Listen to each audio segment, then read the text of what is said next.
I used to always recommend to my students that they take a yellow pad like this, and if they're buying 100 shares of General Motors at 30, and General Motors has whatever it has out, 600 million shares or a little less, that they say, I'm going to buy the General Motors company for $18 billion, and here's why.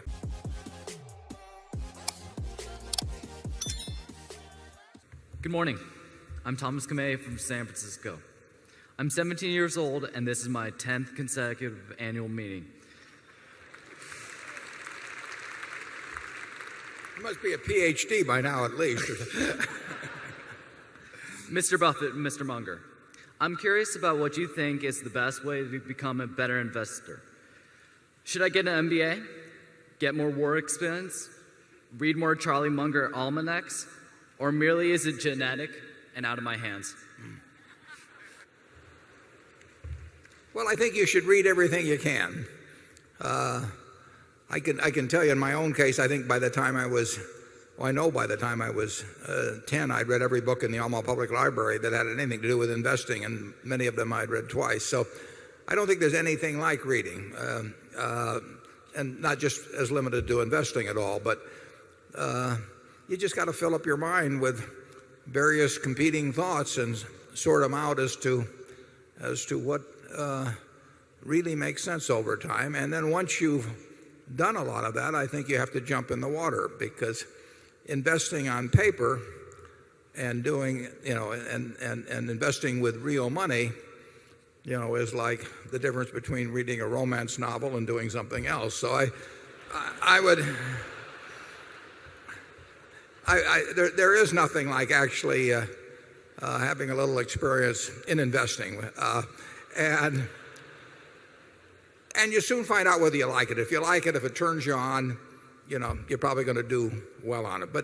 And the earlier you start, the better in terms of reading. But, I read a book at age 19 that formed my framework for thinking about investments ever since. I mean, what I am doing today at 76 is running things through the same thought pattern that I got from a book I read when I was 19. And I read all the other books too, but you have to read a lot of them to know which ones really do jump out at you and which ideas jump out at you over time. So I would say that read and then on a small scale in a way that can't hurt you financially, do some of it yourself. Charlie? Well, Sandy Gottesman, who is a Berkshire director, runs a large and successful investment operation. And you can tell what he thinks causes people to learn to be good investors by noticing his employment practices. When a young man comes to Sandy, he asks a very simple question, no matter how young the man is. He says, "What do you own and why do you own it?" And if you haven't been interested enough in the subject to have that involvement already, why, he'd rather you go somewhere else. Yeah.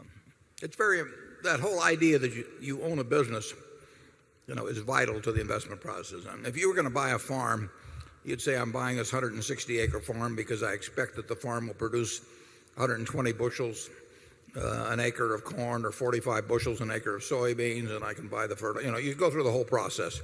It'd be a quantitative decision, and it would be based on pretty solid stuff.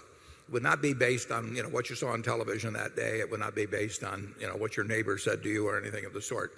It's the same thing with stocks. I used to always recommend to my students that they take a yellow pad like this, and if they're buying 100 shares of General Motors at 30, and General Motors has whatever it has out, 600 million shares or a little less, that they say, I'm going to buy the General Motors company for $18 billion, and here's why.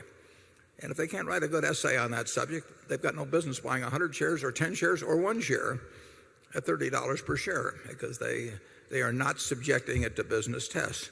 And to get in the habit of thinking that way, Sandy would have followed it up with the questions based on how you answered the first two questions that made you defend exactly why you thought that business was cheap at the price at which you were buying it. And any other answer, you'd flunk.